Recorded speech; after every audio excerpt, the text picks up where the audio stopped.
TV. Nkhani yakula makamaka ndi ya debate imene makamaka tupali kukambirana zokhuzana ndi dziko la Malawi kumene kuli Alex Kamangila komanso Denise Mahata komanso khadi ndi anthu ena osiyanasiyana. Timve makamaka zomwe zidali kumene kukambirana umene pomwe amakambirana fundo zokonzera dziko la Malawi, koma mutu wake wa lero ndi malamulo a dziko la Malawi. Ndipo kumeneku kulitu kuyankhula mosanyengerera, mosaopa. All right. Thank you so much. I'm now going kwa Mr. Mwenye. Komano, while you're answering, ndifuna kuti funso langa kweni mulipange understand. Ndifuna mumvesese ndikunena kuti ngati wachinyamata starting from now sitimakamba za development iwe munthu sanapange develop. So nthawi zambiri timapanga blame mwina sometimes zinthu kuboma kuti boma likutere. Pamene you as a person you are not doing anything about it. I believe kunena kuti sikuti ndi zinthu zonse zimene boma lingatipangire ifeyo ngati anthu. So ifeyo ngati achinyamata amudziko muno poona ujeni constitution ya dziko, anthu ena mukuti constitution ndi yabwino, anthu ena mukuti ya constitution yosi yabwino. Yes, that I agree with you. Amenewo ndi my opinion anu. Komano even though it's good or it's bad, ngati achinyamata tingatengepo gawo lanji pothandiza kupanga solve magaps amene alipo, amene mwina akuchitika because constitution yathu mwina muli magaps ena ake. So I will go kwa Mr. Mwenye. I think 4 or 5 minutes. I think 5 minutes will be good kuti zinthu zimveseseke bwino. Ndaona Mr. Kamangila ndizakuonjezeraniso ni nthawi. So bear with me. So let's start with Mr. Mwenye. Thank you. Zikomo kwambiri. Zimene nditanene apa kuti tingachite chani ndikhabe kuti ndikupanga backup point yanga yoti na constitution ija ndi yabwino, koma we have my areas amene ali gray amene angofunika kukhala very clear. So number 1, ngati achinyamata, what can we do? Number 1, what we need to do is to know your constitution, because conversation hii imeenda invesera, I think pachuluka kwambiri ma speculations, ma assumptions. Chifukwa kwadimagi sikupezeka chimanga ndi constitution chifukwa kuti koma no. The first thing is we need to know our constitution. That's going to be our constitutional basis. So tikapita ku section 12 imapanga establish the principles of constitutional supremacy imene anakamba Kamangila ija imene yoyo, and kuliso the rule of law and accountable governance. So the first responsibility is for everyone here on this panel, all the youth of Malawi, to read and understand the constitution. Please, you cannot defend the rights you do not know. You cannot hold leaders accountable exactly what is happening. So that's number 1. Number 2, as the youth, we need to have or to participate in what is called democratic processes. And the constitution imapanga guarantee the right to participate in public affairs and the elections through universal suffrage. Izizi ndipereka chitsanzo chomveka bwino patali nthawi yake, nthawi yomwe timachoka mulamuliro wangu pitawo. Achinyamata ina anafika po point yonena kuti dziko lathu zinthu sizikuyenda, ine sindingakavoteso, ine sindingapangeso mwakuti zimene zijazi zimene zikutisokoneza so kwambiri. But as the youth of the country, and we want to see Malawi doing better in the future, we need to participate in democratic processes. Number 3, tikufunika atsogoleri awawa, we need to hold them accountable. Okay? So section 12, 13 ine ndipepani ndizipanga lifa ku constitution yomweyo, because the constitution ija the many eating at some guardrails. So section 12 and 13 imapanga promote accountability, transparency, komanso good governance. Ndiyeno azitsogolere athu ngati sakuchita bwino malo ena ndi ena, leaders should be questioned, not only during mzisankho koma nthawi zonse. And the platform ngati iyi, it's one of the platforms imene tingathe kuigwirisa ntchito kuti tizafunsa atsogolera athu holding them accountable. So young people, kapena the youth of Malawi, we should peacefully, very peacefully ask questions follow government performances, monitor even my public projects. Of course, the government is by kaima zitenga zinthu ngati zimene zikumazika on the open. Maiko ngati kumene tili kuno ngati ku America, you can even Google ndikuona kuti kodi panopa ma projects aboma ndi atiwo ndipo apereka kwa nani ndi ndani. Zinthu ngati zimenezi tikuyenera kuti tizafunsa atsogoleri athu ndiye kuti tibweretsa sanity. Chinthu china, we need to reject corruption. Let me tell you this. Ife achinyamata ndife oyambiriraso amene timafuna corruption.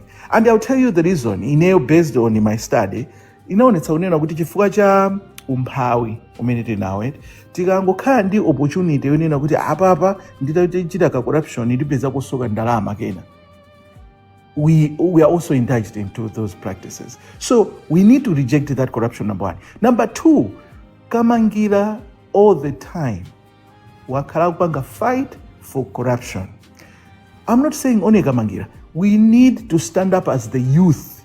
Tikaona kuti apa pali corruption apa. Let's reject it. We need to reject it. Section 13 Nimagambazo says that integrity and financial probity in public affairs. Now, number 5, that's 50 seconds. Number 5, we need to respect the rule of law. So, a constitutional democratic or democracy, require respect for the law. So, disagreements should be resolved through lawful and peaceful means, not through violence, kabina distraction. Tikadeno zinthu ndekuti siziyenda bwino. Ndi fundo zina koma ndipereka mpataso kwa anthu ena ayankhule. Fundo ina inali yoti tizipanga defend human rights. But I'll talk as we go on. Thank you so much.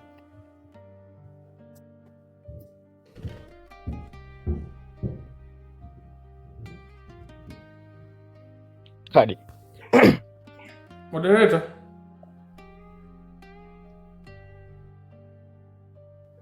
Ya bwana Kadi muli kumute ndi nthawi yanu. Ribe.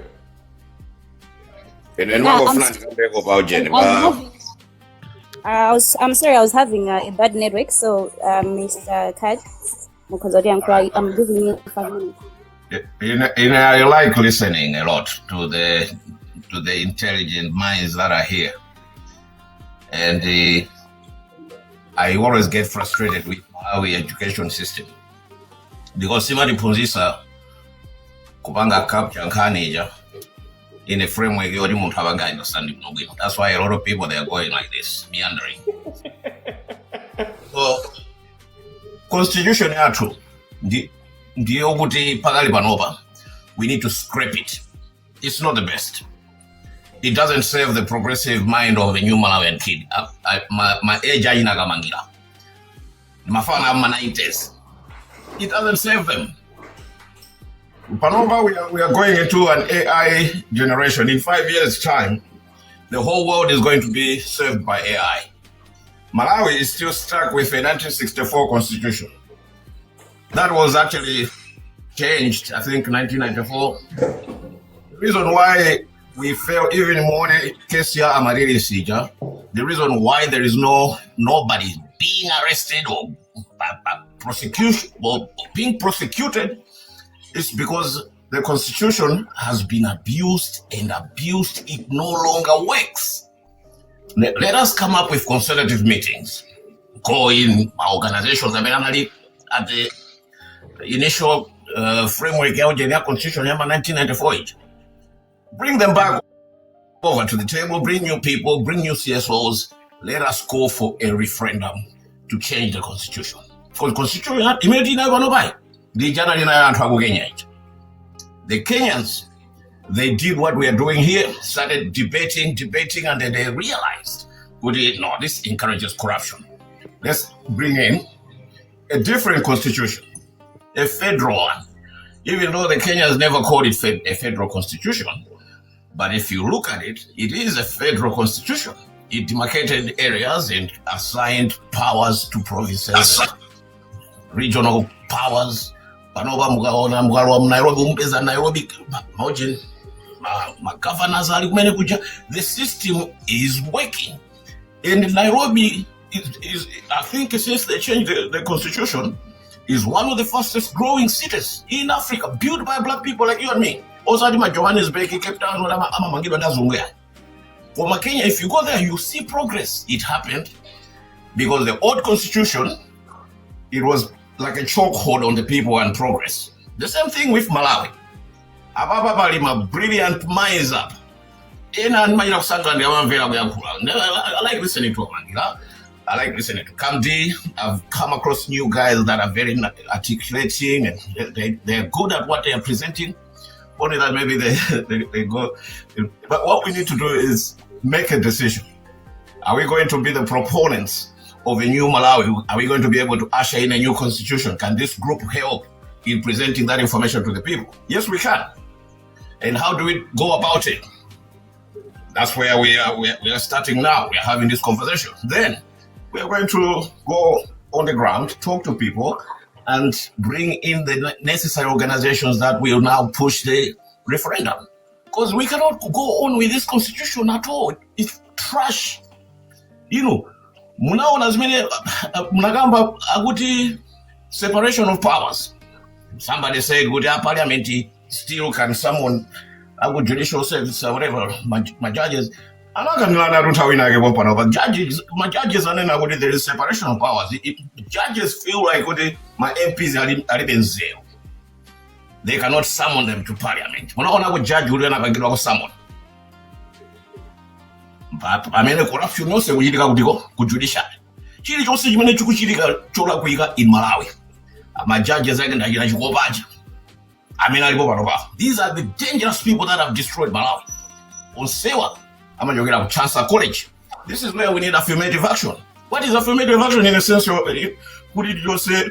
My mindset, because the chance at college, I mean, they need to get out of Malawi, do a master's degree from a university outside of Malawi, so that they can achieve their enlightenment. Kamangila is more enlightened now because he's doing his PhD in Ireland. Banana Kagunje Kumalawi with Katere Tampanga capture. Now there is fire in Kamangila. We need to support them. How do we support them if every time the cartel is painting them as thieves, is painting them as Amisa, they're doing that because they want to stop progress. Mine is more like a motivation to you guys. That's internet, the way you debate. Panova, decide. How do you make a decision that is going to effect the real change in Malawi? Call for the referendum. Start from there. Organizations, European organizations that are working in Malawi and operating in Malawi, they also support a new constitution. They know.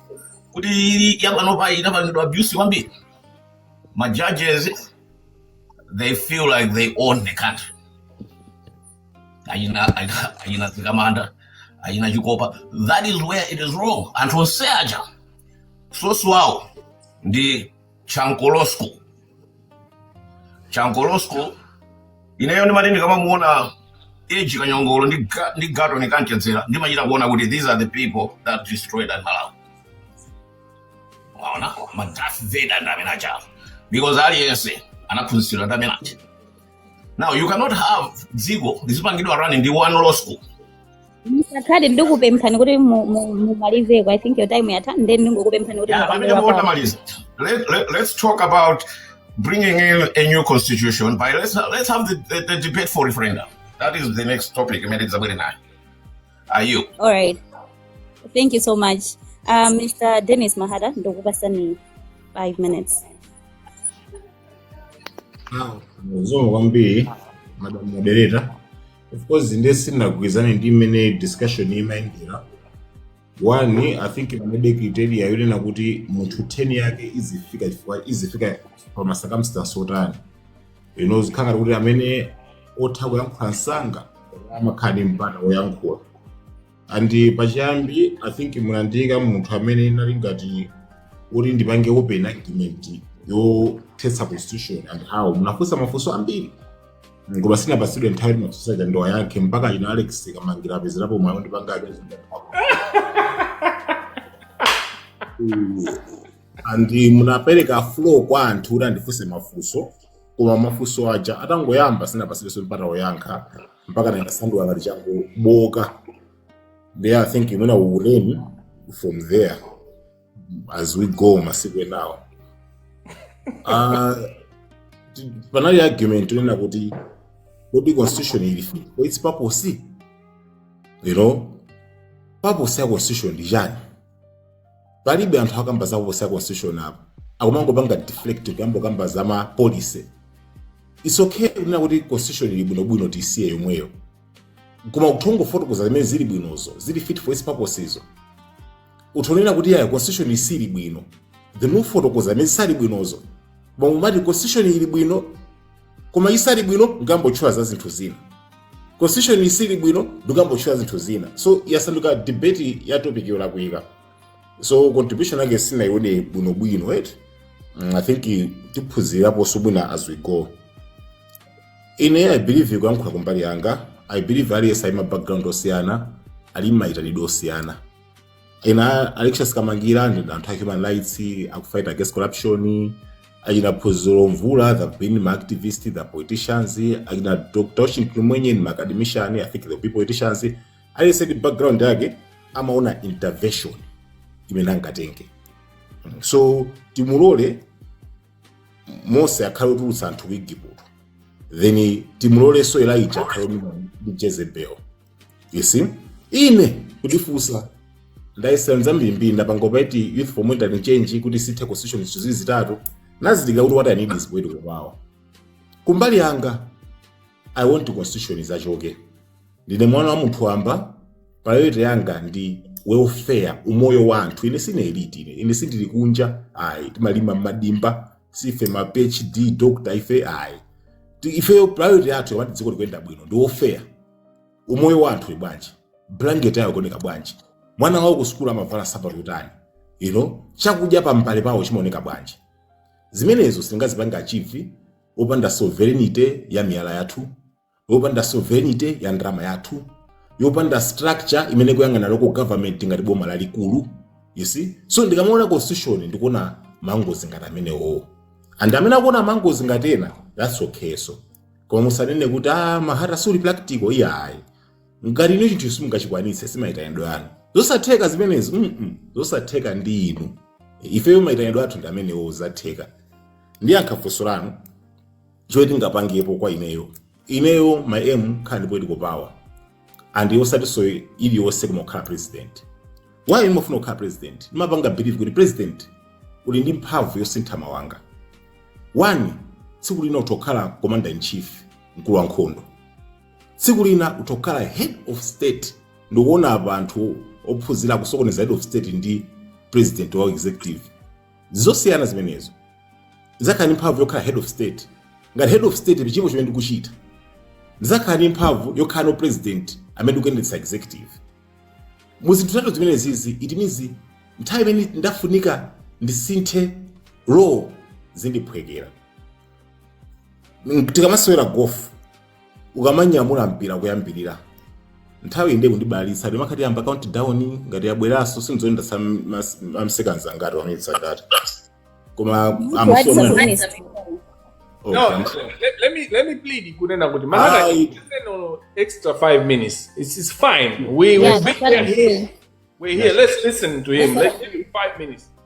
Extra. Okay, then mundibanga update ka 2 minutes. All right. Okay, so I will. Ndikamasewera golf. Player modes ndi ndodo 14. Akamanyamuka poyambira ndodo yake. Target yake ndoti ichepetse meters oyandikira kubowo. Akamapanga approach target ina ndoti bwina utukule mpira base unalowa koipa unagwira muchire mpaka nakamaliza boli chakushinya. President ali ngati player wa golf. You see? Lero atakusanduka head of state. Mawa atakusanduka mkulu wa nkhondo. Lina atakusanduka executive. Ine chinthu chambirira nzafuna kusintha constitution akuluakulu. And imendiza isinthire constitution.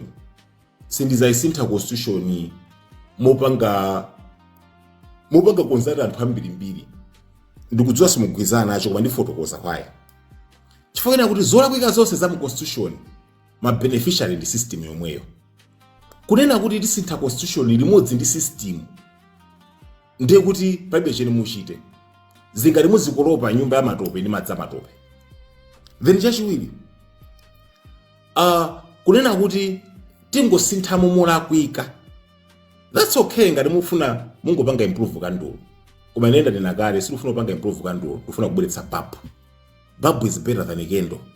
So kwa ineyo I'm okay nguyipanga boot out constitution message and atomati ngati waipanga boot out constitution inakuvotera kukhala president constitution yomweyo but immediately votera kukhala president musaiwalenso ntakusintha ndodo ya gofu ina fo nditakusandukanso ndi mawanga mkulu wa munthu wankhondo so state of emergency ndipitirirabe kukhala wamkulu wankhondo commander in chief and see lawlessness for state of emergency simapangitsa dziko kuti ichoke malamulo imangopangitsa dziko kuti khaine malamulo ena wairo mukuyika lamulo linalo ndi anthu amati koma usangopanga amende bwanji nonse apa mulizovala zinang'ambika ndangati mwavala chovala cha chigamba mataya chovala chikang'ambika koma ufuna constitution ndi muboka muzikuyika zigamba usangotaya bwanji kubweretsa chino so you're focusing on the wrong things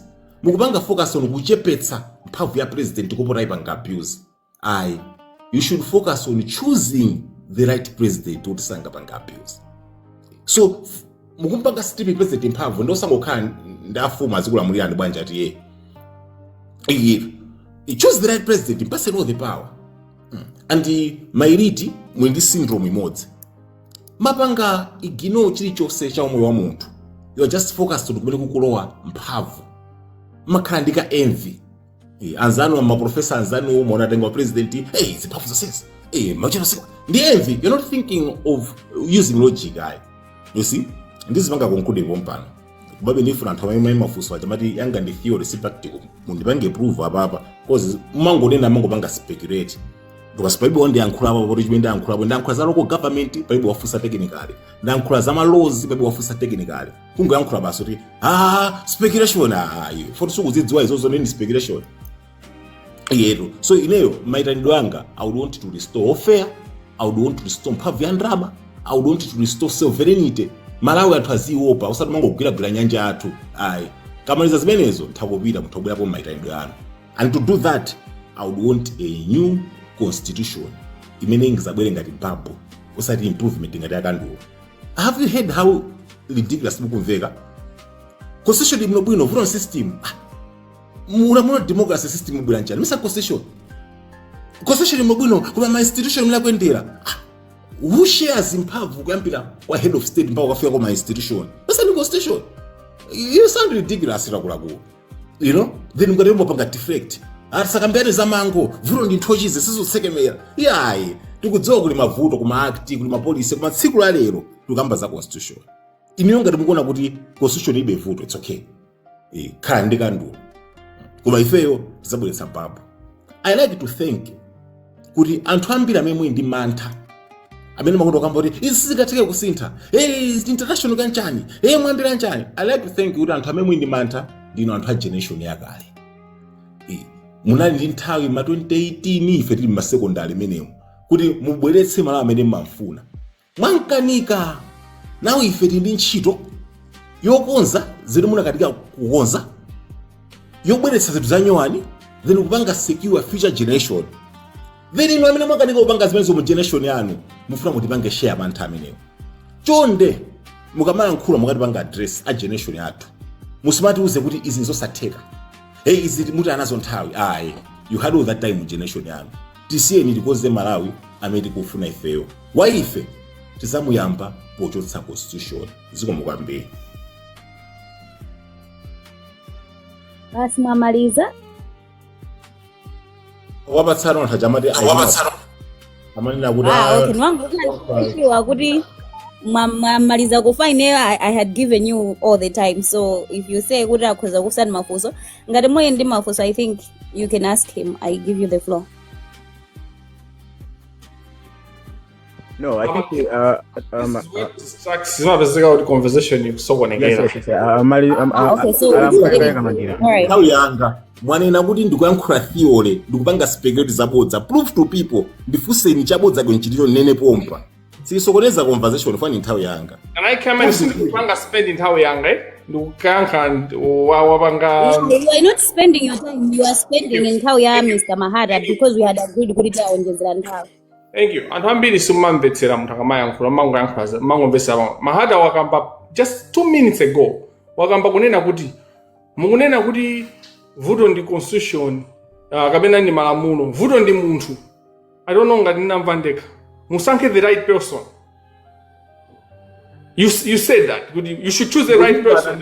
Constitution jose mphamvu so munhu waibala ndi area yawela kuika mpatseni mphamvu zokwanira president but choose the right president. Arebo ati diba you should go back to this tisabwereraso siku lina Mahata wayankhula papa kunena kuti the problem is the leaders we choose and not the law, which contradicts what he was saying.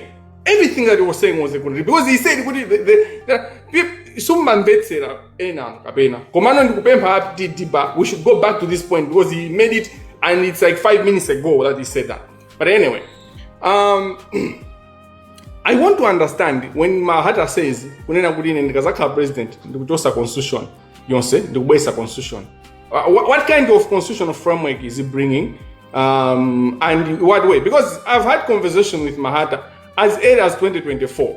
And when we were discussing, he was discussing issue using the military.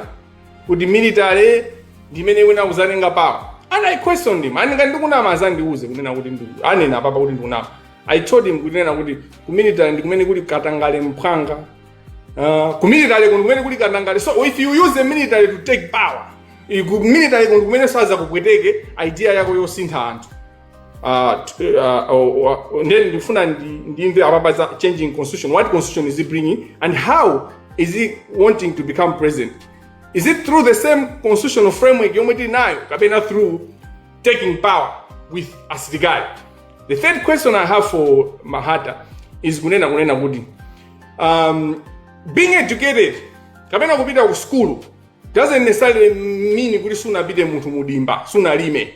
Chifukwa Mahata amazayankhula kuti kuzoona ngati kunena kuti ena afe tinango yamba kuvala matayi. You know, ifeso timayenda wapansi opanda nsapato ifeso tavutika. But if we haven't stayed there, we just sit nango bezeka kuti tinapanga study low anywhere. Tinachoka m'manyumba osauka makolo ovutika. So we know poverty as well. We have lived with the poor people. Tachoka ifeyo tachoka m'manyumba onena kuti mavutika. Tali maso m'madimba. So the presentation as if we are too theoretical. Ngati kuti mavuto a Malawi sitima aziwa. Ngati kunena kuti we are being theoretical, we are being academic, it's a wrong one.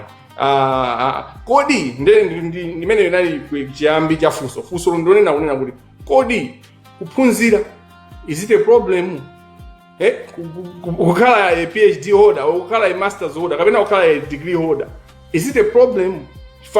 Mayankhulidwe awo unazakamba zoti za madimba and all that, which is a political statement to make, which appeals to the poor. They associate you with them.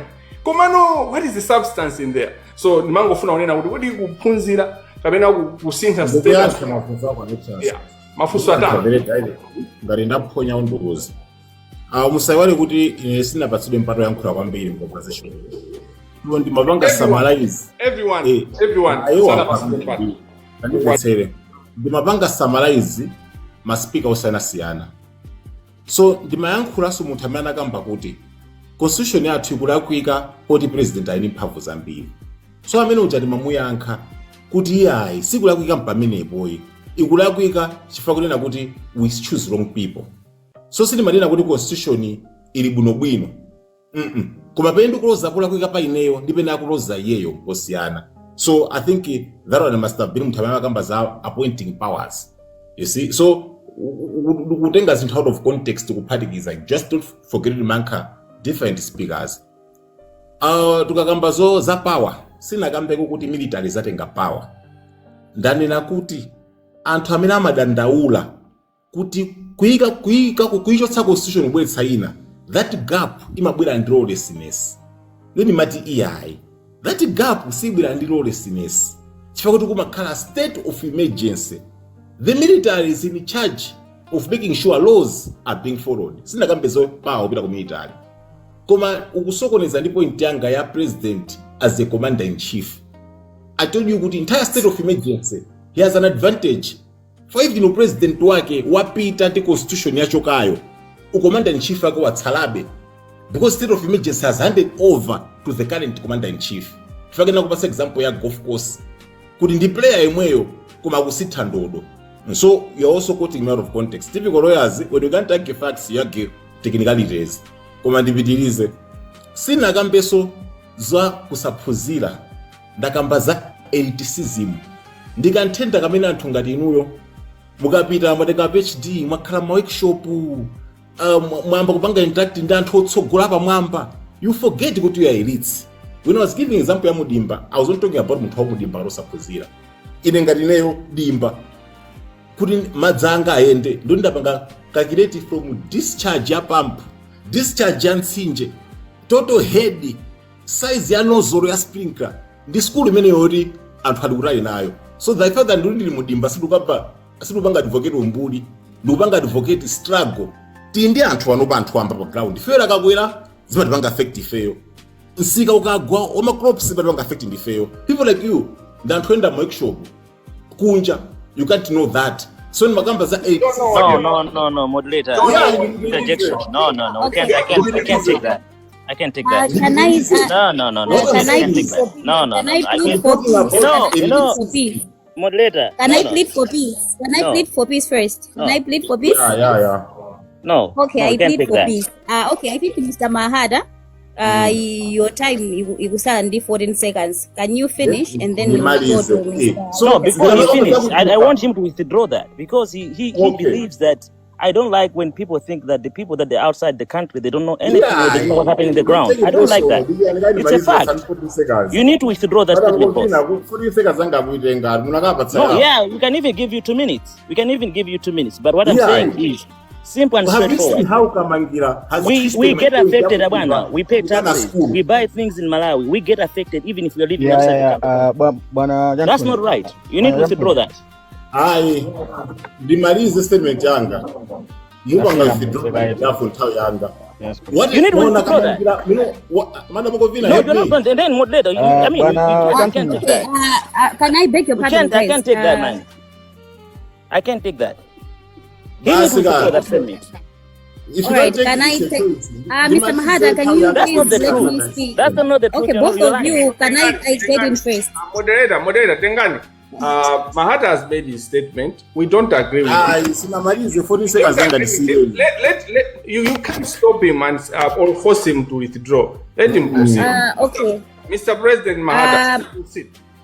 I give you 10 seconds after Mr. Mahata. 14 seconds.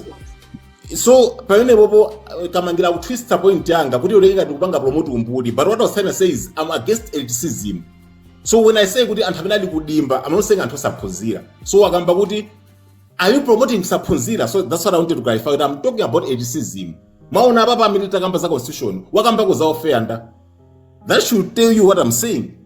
I say kuti hey, separation of powers. Hey, what fair? Akamba ko ndani. Elitism ene. Kantenda kamene anthu amakayiwala kuti anali anthu amba just because amba kwenda workshop kunja. I guess. Okay, thank you so much. Mr. Alexius Kamangila, ndokupasa ni your 5 minutes. Thank you. Choyambira ndithokoze atidi bar utitana. Chachiwiri atidi bar ninapanga complaint. Ndisanapange appeal this kuti mmaika oyankhula ambiri. You can't have a complete conversation ndi too many speakers. Ndikupempha kunena kuti mupange discussion pazakhale ine ni Mahata tizakambirane bwino tizaunguze khani bwino pachuluka zambiri neyo ndatchulidwa mu zinthu zambiri. Choyambirira nchonena kunena kuti anthu amene amakhala kunja they are ndi anthu amenenso amasamala anthu ambiri ku Malawiko. Ngati mimoyo ya anthu ena ikupitirira ku Malawi chifukwa cha anthu amene akukhala kunja. Dziko la Malawi should take example ya Zimbabwe. Zimbabwe ndi dziko lomwe linatheratu chifukwa cha ma policies amene anachitika nthawi ya Mugabe, and panali ma issues ena amene anabwera chifukwa cha azungu aja amadana ndi kuti alandidwe malo, koma zina nayiona kuti achina Mugabe aja anali akuba anali mbava. So we need to distinguish this people. A point imene bwana Mvula amayikamba kunena kuti we need to take also responsibility. Pali zinthu zimene azungu aja amatipanga nkhaza. There are things that the white man will take advantage and wants us not to progress. But there are also things that we black people, we don't take responsibility. We tima panyana toka. So the problem with the thinking, the philosophy that Mahata brings is that he puts blame on the international community and all those kind of things without taking the local responsibility. Chimene chimachitika mudziko nchonena kunena kuti in any system, even mujipani kapena mu conversation imene Mahata amapanga lead or group movement imapanga lead Mahata, the people that dominate, they are the ones that will be forward. So I'm being practical. Alimi amene amabezeka kuti akuchita bwino even ku Malawi ndi amene ali ndi ma connections amene akupanga dominate anthu ena andi majanjana apeza market ya zinthu za 2020. International community je imazisefa yokha. Ngati dziko lanu lili ndi ma leaders opepera opusa, you are going to go down kumene chifukwa ena ajaziyenda and they will take advantage. It's a survival of the fittest. Bwana, life in the chonto, life is charity. People don't do charity. Timapanga charity ndena afi chifukwa timakhala kuti chifukwa cha religion. But the reality of communism, ma systems amene wawa ndiko it's the survival of the fittest. So the international community imayika ma police okomera iwo kumene because they have the power. Ifeso titakhala kuti ndi mphamvu, ndi economy ya mphamvu ngati ya America, we will not be doing charity to other countries. We will become a superpower and we want to take advantage. You need to have leaders that understand these things and do their duty to save your nation. Sinkhani ya charity kuti nakazitiganizira ma Americans kapena chanjani. Ndibwere pa mafunso ambiri mbiri amene ndo kamdi anakamba za constitution yathu ndiyo lako. Ineyo mwina ndiyambe Mahata anapanga point fankhani ziti mazikamba wina akamba desi vangu balalika. Anakamba point yonati mukunena kuti constitution ndi yabwino koma simukamba kuti constitution ndi yabadi. Ndabwera ine constitutional lawyer and I know the constitution guy. I've studied the constitution. Constitution ya Malawi is one of the best. How? First of all, it talks about supremacy of the constitution. Mphamvu zina ziti zonse zili under the power ya constitution. Sungabange china chilichonse. Imene ili section 5. 2. Constitution ya Malawi imapanga za separation of powers. That's why you have parliament, you have the judiciary, you have the executive. Separation of powers is important because zimabereka kutekera kwa asogolera ama branch amene wawa kupanga zinthu chisogolo osasokonezedwa ndi branch ina. And this is one of the key issues. Separation of powers is one of the key issues. Imene ima mupresa president. If you have the right speaker and if you have the right chief justice, president uja amaina kumanjenjemera ma speaker aja. Speaker saina kumagwada kwa president. The way our constitution is, speaker amaina kukhala very very powerful.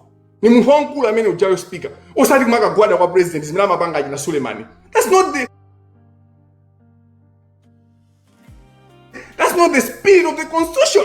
So the constitution is brilliant in that separation of the judicial and then the power. So the wasn't let me take you in classroom because tikangochoka apapo sakulowesa in class tikakuli have done injustice. The executive led by the president as the head of the executive, the judiciary as the chief justice, and the parliament. What is my end branch? Separated but the same. Zimabezeka is separate but also they are interdependent.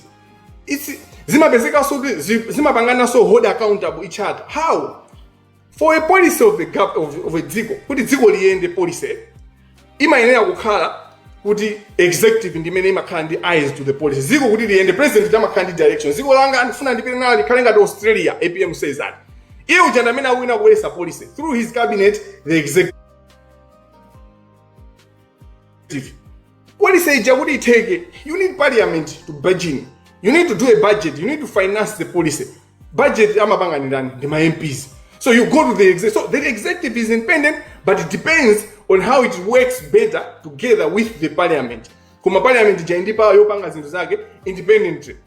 That's why my legislation, which includes budget, mazoti budget in the lamulo, and how many times what will budget in the lamulo? How many times have we had the executive accountable for the breach of the law? For amapanya malamulo akakauti budget just how we started many yapangidwa pass. All these years, amapanya malamulo, no one calls it out. The constitution is bad. Wake up! That's the narrative yakateo. It wants you to have a problem where there's no problem, and live where there's no problem. You need to wake up. They know. Parliament ija. Nayo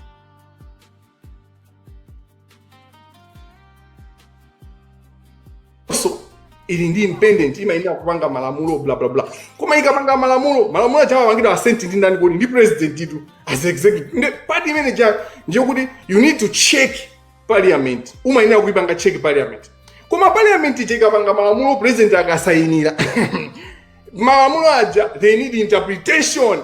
The judiciary is the one that puts the law into life. Imene maika oxygen to everything. The whole system kuti bwere oxygen chintu chechiyambe kuyenda. So, ndakuuzani, only say the legislation and then the interpretation of the law. The constitution is brilliant in that sense. You don't know the constitution, that's why you say, yeah, constitution. You don't know what you're talking about, man. You don't know. Learn first. If you want to bring change, that's a guy. And don't learn it, my theories, my conspiracies. Don't learn things, systems through conspiracies. Sit down. I, Alexius Kamangila, I've lived in Malawi my whole life. I've only lived out of Malawi 3 years or 4 years. You can't, I'm turning 35 this year. You can't challenge me just because in the Kunja, you don't know what you're talking about. Now, let me come to another thing why the constitution is one of the best. There's a chapter. So, section 1, figure section 15. I've studied these things for years. Section 15, what we call the human rights charter, the human rights dispensation. Section 47, section 47, institutions embedded in there. I think how brilliant the constitution is. Now, constitution is it speaks to each other. So the provision it connects many branches of government and how it's wanted. The president is the head of the executive, the head of the whole machinery.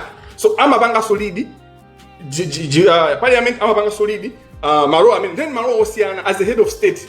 Amabanga leads the whole institutions and the limitations. The president does not have absolute power. Like a picture, the president doesn't has absolute. They don't. That's why APM was telling the president. He doesn't have absolute power. Abwana Kamdi, Munakamba is section 119. But you did not read section 119. I can challenge you. Because I can tell that you did not read section 119. Section 119, I will read for purposes of accountability. It says, section 119, subsection 3, impeachment, the president may by instrument under the public oath, and in consultation with the Judicial Service Commission, remove from the office of the judge. So it starts from the president. So the president,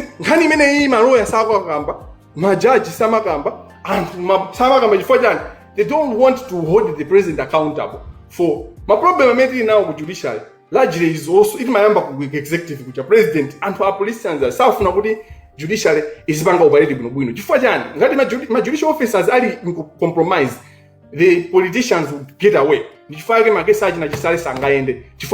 are compromised. So who benefits? So when the judicial officers are compromised, it's the politicians that are the biggest beneficiaries.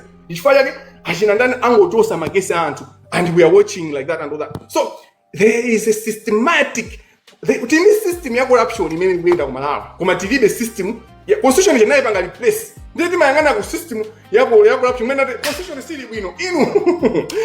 You can't talk about democracy if there's no rule of law. So you can't talk. So you and here the problem the democracy. Which democracy? We haven't experienced democracy because you only experience democracy if ngati president waba amangide president uja kaya within wakatuluka mja amangide koma president angata amene aba kumalawi kuja osamangidwa achina chakwera usaja why are we not the failure of acting rule of law? You can so come you do not read section 119. Ndimalize ndijani kodi point imene mafuna kuti ndiyese kuyankha mafunso onse komano mungobanga tsiku tisayankhulane and exactly specific ine ni Mahata tisakambirane za system change and what he's talking about because I'm insisting Mahata amagamba zinthu za surface and amalawi amakopeka ndi zinthu even Chilima was a hero mpaka na manoba anthu amapanga idolize. But when you speak to Chilima, when you analyze Chilima was very surface.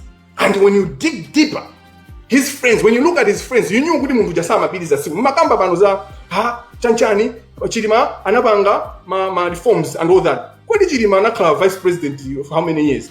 10 years. You're telling me a vice president doesn't have powers? Ndizaboza zimene amakuza not the vice president doesn't have powers. Ndizaboza. The vice president has good powers. And the general saba no bakunenda weda akuzuzibwa chanchani. It's part of the cartel system. She has power. She's a vice president for God's sake. She can demand, no, constitutionally, my office cannot be rendered like this. Is not when the constitution says you shall delegate.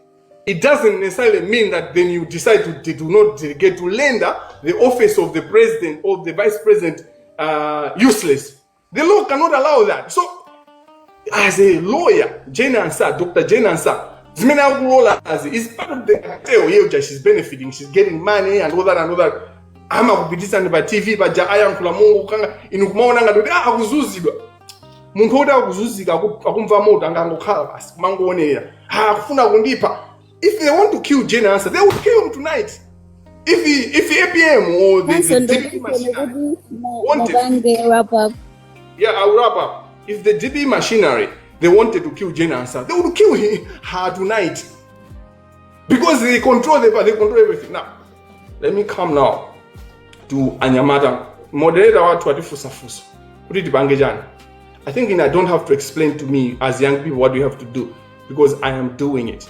You need just to follow. And the people who undermine what I'm doing and what I've been doing for the last 2 years. But the people that are corrupt, they know how powerful I am. And I don't need to become president. I'm not saying I might not decide to become president, but as I speak today, I haven't decided to become president.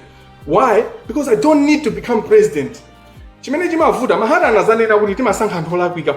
think it's beyond that. It is good. And I'm president. I'm a captured by the cartel. So, many Jagwera, I'll give you a vivid example. When Jagwera was going to Galumbi, and I can tell you from evidence, Jagwera did not know what Galumbi was Satan. So by the time Minama Sastika Galimodo Jamina Malumbi Abandedi Sinti, Katangariat, Abana to Galimodo, Minimuna Gweda agent Yasata, Amada Muso to Minamajoka UK, Ndege Janabanga High and Sata. So he's captured. So he can't fight the same people. The issue is not basically the person, it's the system. What do we need to change the system? Mahata. Mahata might be misleading people. And the people are too excited. Mahata is my personal friend.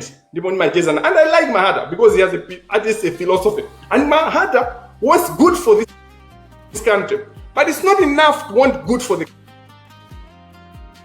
country. You need to be knowledgeable and understand how systems work. Because you are misleading people. The cartel can survive in that. Ispanga swim because Mahata can't survive in Malawi.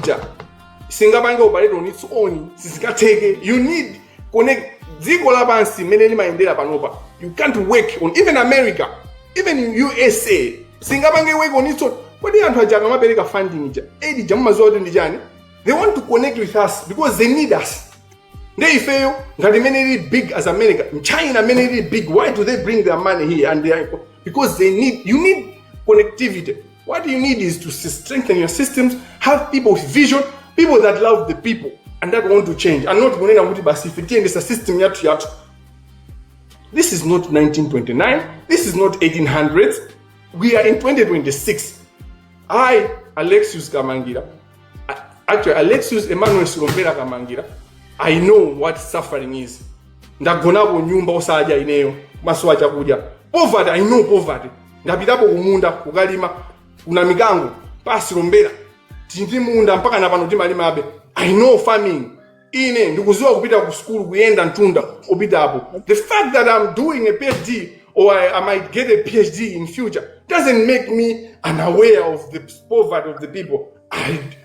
My blood is Malawi. You know, my skin is Malawi. My thinking is Malawi. And actually, management how is it? Management bweza mbuyo kuti ndine Malawi. Fine, inakakhala kuti I was Kenyan. Inakakhala ndili batali because the Kenyan Gen Z inakakhala ndi nyamula kalekale by now. Ninakakhala kuti I'm South Africa. Inakakhala ndili batali kalekale. The work that I put on you Malawians. Inakakhala kuti ndafika kale batali mwa ndinyamula. If I was Ugandan, if I was American, Charlie, mukayangana zani. Thank you. Okay. I think next time umaina oseo mundilembere ndizacula bwino. I think your name carries more weight mungachula oseo. Thank you so much Council Alexius Kamangila. And nipeleke 5 minutes kwa Mr. Alex Chantunya for you to speak. Then it is up kwa the millennium, so another 5 minutes. Thank you.